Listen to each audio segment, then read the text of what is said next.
August 10, 2017, 5:43 p.m. EDT. Public company investing is a stupid, rigged game.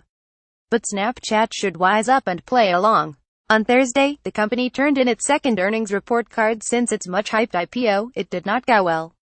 Revenue and the number of new users rose less than expected. A measure of revenue that Snapchat generates from each user was flat compared with the figure in the fourth quarter of 2016. Parent company Snap Inc. should be doing better by now in generating sales. Combined with the unpleasant surprise Snapchat also dumped on investors 3 months ago, the second quarter figures are sure to make investors who had already turned against Snapchat sour even more. Pay no attention. Snapchat doesn't want investors to fixate on the number of new people using the app each day. Maybe that's because this growth rate has slowed sharply. Source: Snapchat. The only reason Snap was able to go public in March with relatively little revenue, a scant track record and a crazy rate of cash burn was that the company has been clever about repeatedly coming up with fresh ideas to keep its mostly young fans returning to the app. Who would have thought an animated dancing hot dog could be a fun summer entertainment? The company's creativity and ability to win over the fickle youth made investors willing to overlook its flaws. But a company built on investor faith is a fragile thing. And that wobbly foundation is eroding. Shares fell about 17% in after-hours trading on Thursday. The company's shares look as if they will open trading on Friday 29% below their IPO price. Not good. The best thing Snapchat can do now is to do what it never wanted to do: play the Wall Street expectations game.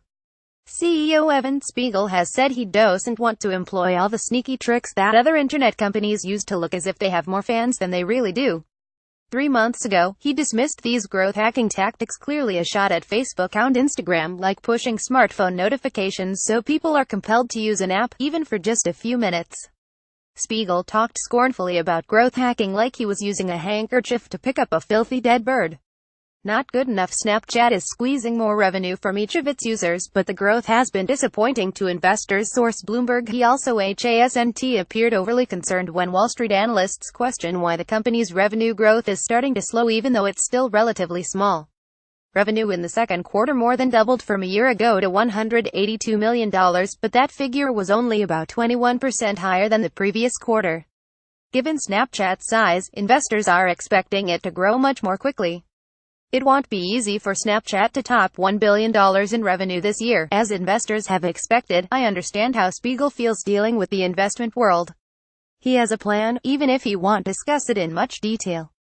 And it's a key to kowtow to those terrible people to whom he sold more than $3 billion worth of stock in the IPO. And now they are annoyed when the company keeps missing some arbitrary growth numbers. But Snapchat needs to get it together and play the game.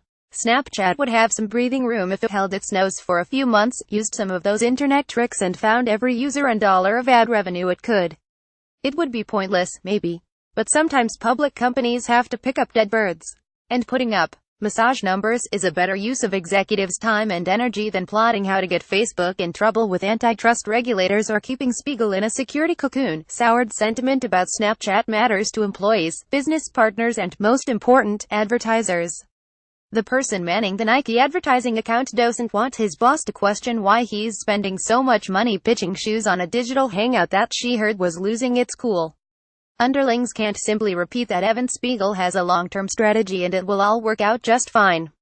Cebu. Snapchat shares are trading below the $17 IPO price. Source: Bloomberg. Yes, Snapchat is far from the only young company to have sentiment turn against it. As has been said repeatedly here and elsewhere, Facebook was a disaster for its first 18 months as a public company. One big difference is the newly public Facebook didn't have to be constantly compared with Facebook. But now Snapchat is competing for ad dollars, users and attention with today's muscular, highly profitable and cutthroat Facebook, which seems intent on smothering Snapchat and any other young challengers.